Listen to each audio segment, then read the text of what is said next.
Shalom and welcome back to this week's News Bytes. This newsletter is called Risen and Real, and it is on Luke 24, 1-35. And today, as you notice, I have a special guest with me, my sister Katie. Hello. Now, what I'm going to do is I'm going to go ahead and read some of the newsletter. Not all of it, but some of it, and I'll post the link below so you can read all of it. And I'm just going to get some input from Katie, mostly. I'll start reading. From Eliyahu. Shalom, friends. He had told them several times that he would be killed, and then raised from the dead in 3 days. But even his closest friends could not grasp or accept what he was saying. Even when it happened, just like he said, and he was killed and laid in a tomb, no one expected Yeshua to rise from the dead. They were all in mourning and in shock as they shared the burden of their great loss together.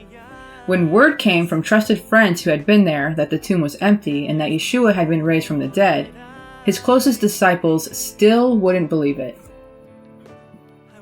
A significant part of the account of the resurrected Messiah recorded in the Gospels is devoted to the unbelief associated with his resurrection and his making himself known to his disciples and friends in his same body living once again. If these accounts were not true and just a story made up by his disciples to launch their new religion, as some say, how likely is it that they would portray themselves as full of unbelief? Wouldn't the story show everyone else as unbelievers, while the disciples devoutly stood by his side and believed him all along? Wouldn't their faithful belief in and support of their Messiah be presented as the reason why we should trust in their story? The real story is very different from that.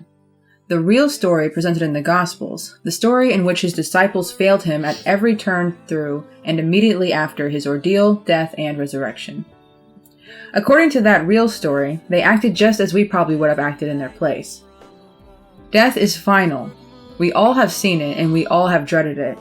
We all know that when your number is up, even the most skilled surgeon will not be able to hold back that all-consuming foe. We all are slow to believe anyone could come back from death, and rightly so. Of course, that's what makes his resurrection from the dead such a powerful and meaningful event. If it's true, if he really was raised from the dead, that means that death really has been defeated, and you really can be raised from the dead through him as well. As true and as wonderful as that may be, unbelief is a tough nut to crack. Unbelief is represented as logical, but it really isn't, because unbelief avoids belief by making up endless excuses to avoid acceptance of an unacceptable truth. The gospel accounts are being verified by hard facts, and most unbelievers just keep blowing it off. Now, Eliyahu goes into an NBC News article entitled Gospel Verse Found on Ancient Shrine, which you can read in the full newsletter, and if I can find a link for that, I will put it below. I'm going to continue on, though, from the last paragraph. There's just too much evidence that the gospel accounts are real to just blow them off as fictional fluff. Yet when it comes to believing in the resurrection of Messiah, something more is needed. This is shown by what happened on the road to Emmaus, which road has also been found, by the way, where the risen Lord walked with 2 of his disciples, family members really, and revealed himself to them, and suddenly their eyes were opened to the truth and they recognized their risen relative. The profound reality of the resurrection must come as revelation knowledge to have its full impact. Once that happens, a person's life is forever changed. It was true back then, and it's still true today. In this meeting, our Tsiyon Academy student Roy actually gave a cool testimony he shared. And then Katie actually had a skit that week where she wrote a field example that was inspired by a testimony of hers. And then Eliyahu shared a few testimonies. And so when I was going through this newsletter, I felt like I should share a testimony, but I didn't really have a testimony to share. So tonight, before we started, Katie told me that she was willing to come on here with me. And I thought, well, there's where the testimony will come in that needs to be shared on here. So, Katie, I wanted to ask you, relating to the newsletter, what is a way that Yeshua has been made real in your life? Well, based off of my field example, it obviously stemmed from something that happened, which was my dad coming back into my life. And it was cool because, well, before all of like us having to deal with all those things with my dad. What kind of things with your dad were you dealing with? Well, like before we had to go back to Missouri to go to court, when I heard that he was trying to come back into your life? Yeah. For some reason that really bothered me a lot. I don't know, it just bothered me every day I thought about it. And every day I kept remembering like things that he said to me and treated everybody. And the enemy was using that to... It almost felt like he was pitting me against other people. Like, nobody loved me anymore. And that I actually wasn't important, which is everything that my dad told me. And, it just seemed like everything that was happening was making that build up and those more feelings and more. Again? Yeah. And so I just didn't know like what to do about it, but pray about it.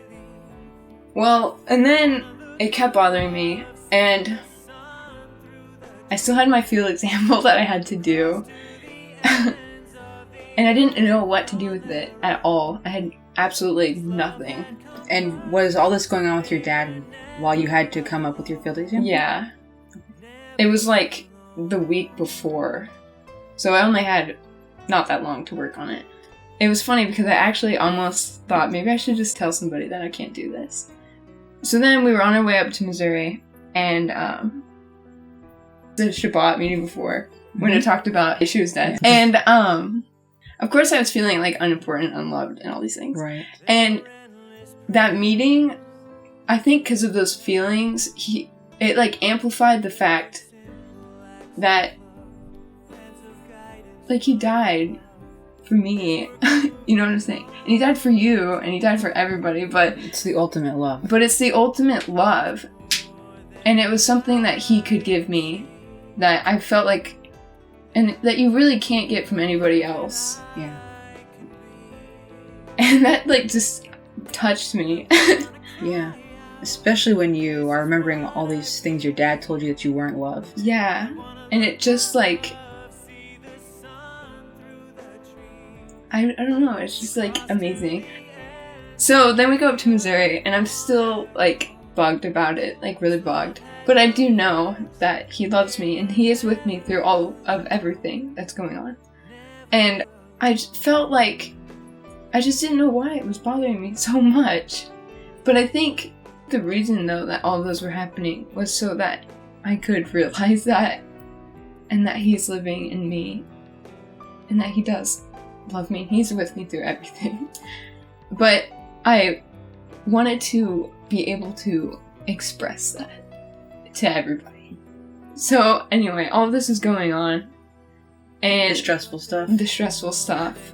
And I did overcome those things, but I really wanted to tell everybody in a way that I could. And glorify him. Yeah.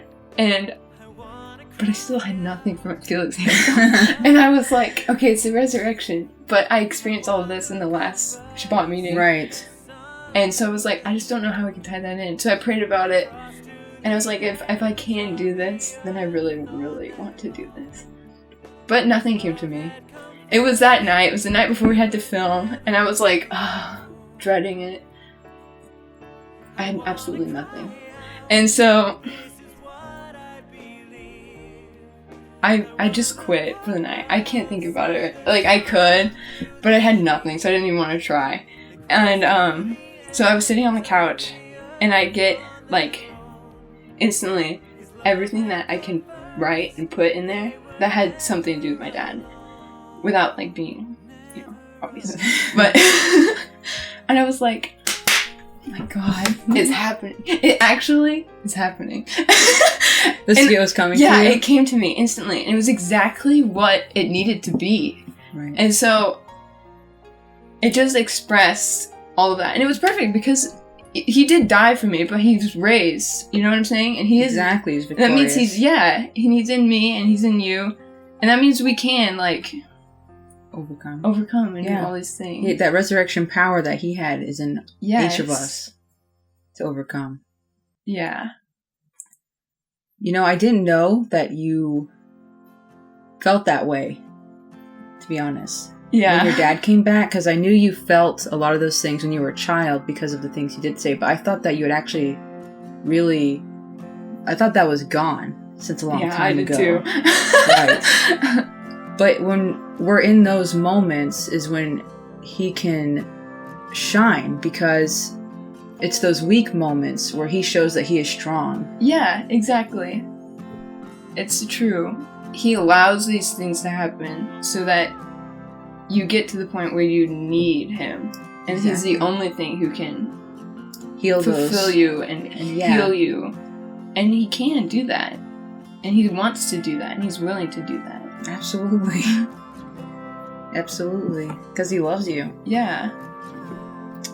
I really like that testimony. And I know you said you weren't probably going to cry, but I knew you were going to cry. I knew you were going to cry. Yeshua Messiah. I know, it's hard not to when you're talking about Yeshua and like the things he does for you.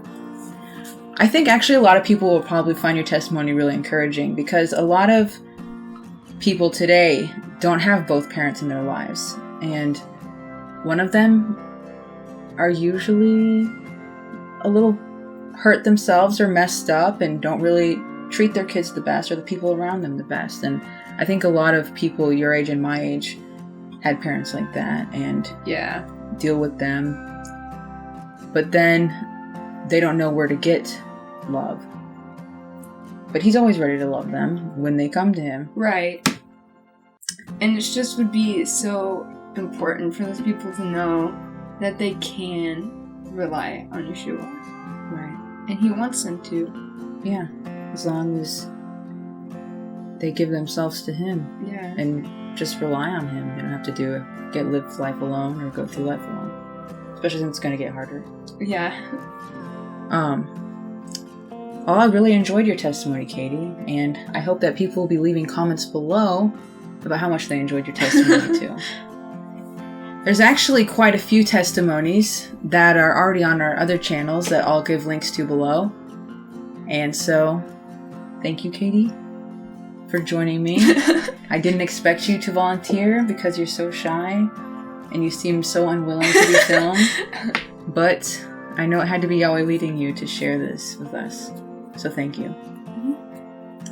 If you like this video, hit the like button below, subscribe if you aren't already, and stay tuned next week for another News Bytes. And watch the meeting right here. Thank you.